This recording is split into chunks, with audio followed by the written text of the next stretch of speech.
Hi, and welcome to One Subtle Shift. I am Veronica Drake, and this is your space to pause and gently return to yourself. Each week, I'll share one simple idea, story, or spiritual practice that invites you to slow down, trust your inner knowing, and create more ease in your life. No overwhelm, no pressure to fix it or change it, just one subtle shift. Because sometimes, most times, the smallest shift changes everything. So, today's episode, the subtle shift between life and death. Now, today's shift might feel a little tender, and that will probably be because you're picking up on my energy, or maybe you've experienced this yourself. I recently, within the last 2 weeks, lost my beloved father, and it's got me thinking and it's got me feeling.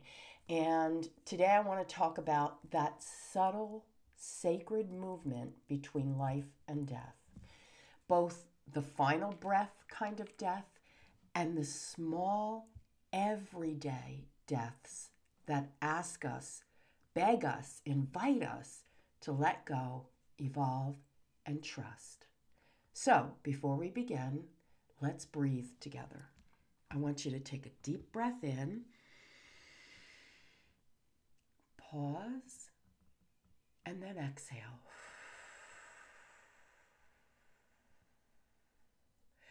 Always let the exhale be longer than the inhale. Let's try it again. Deep breath in. Long breath out.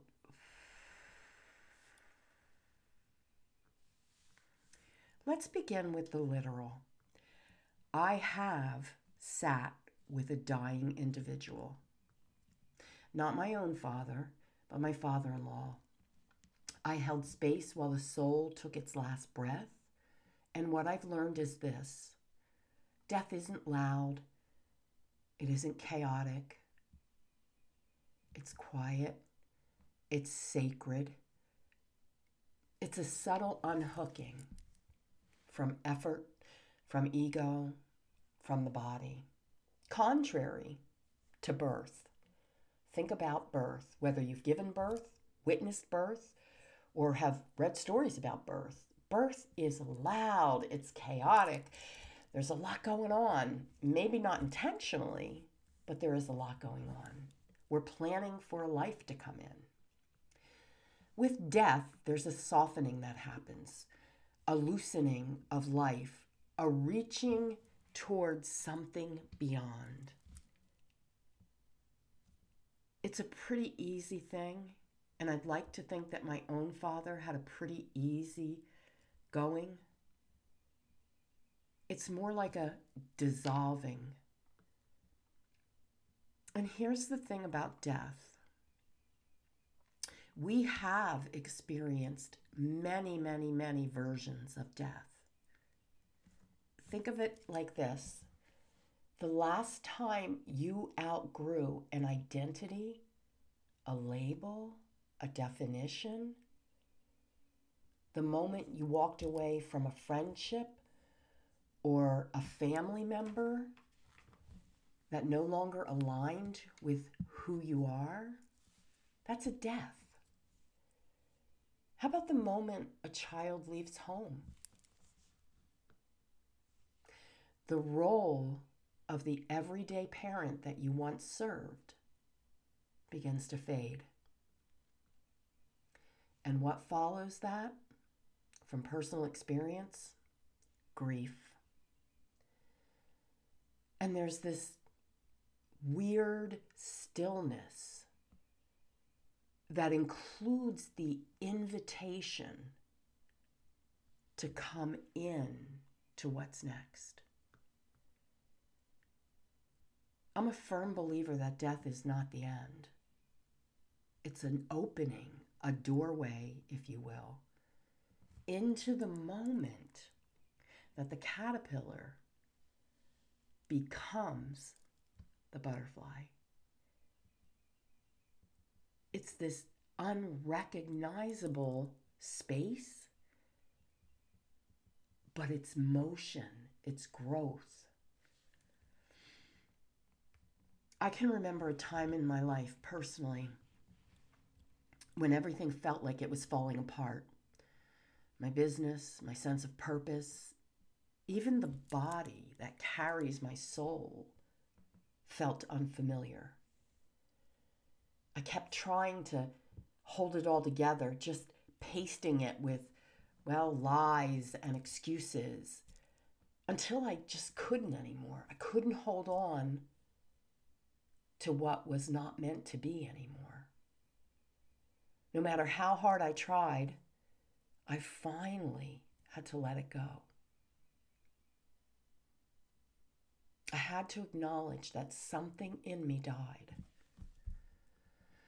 That part of me that thought I had to earn my worth.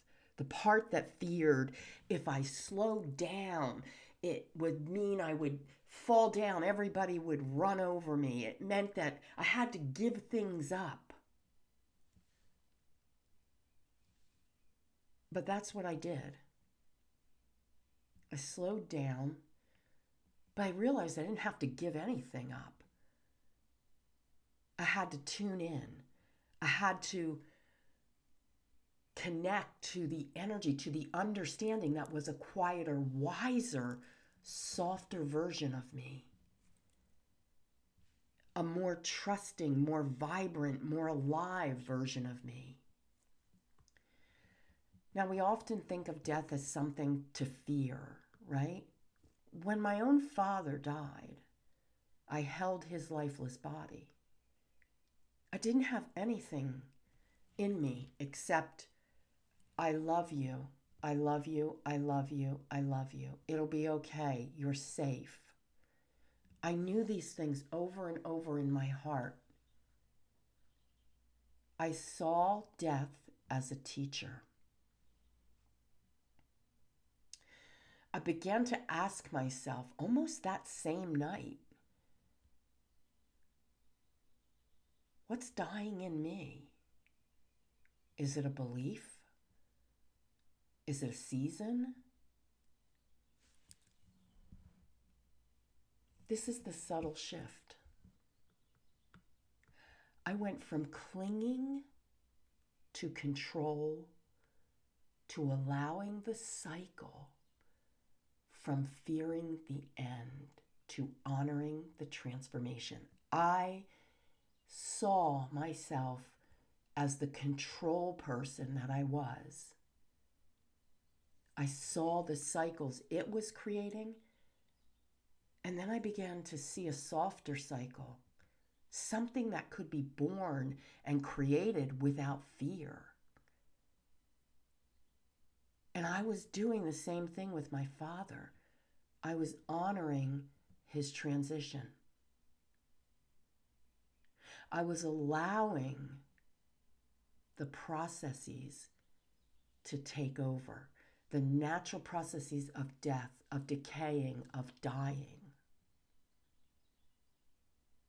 We fight so long and so hard for these images that we create, for these definitions that most of us have had other people write for us.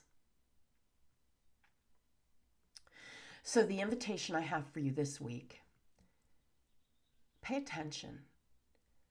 Notice what's ready to die in your life. Is it a habit? Is it a story? Maybe it's a definition or a role you play. Instead of fearing and resisting it, just as I did with my father, can you gently let it go? Trust that where it's going and why it's going is exactly the right place, pace, and space. Can you hold it the way we hold the hand of someone we love? There's no stopping the dying from going home. I just held my father with reverence, not resistance. Death in all shapes and forms will always make space for something new. Not immediately. There's not always clarity around it. But eventually, every ending is a womb. Every death is a seed. Let yourself feel the subtle shift and feel it as it's happening, as it's unwinding, as it's getting ready to leave. Allow the process of life and death.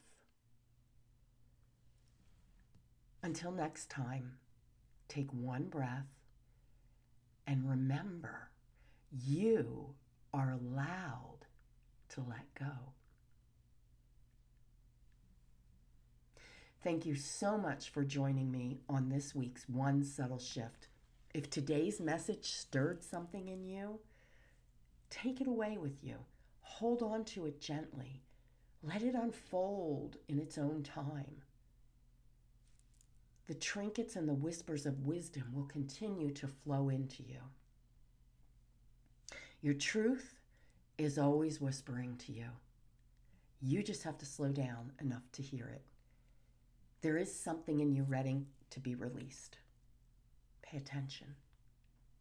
And if you like this podcast and you like this sort of learning, don't forget to subscribe, hit the little notification bell.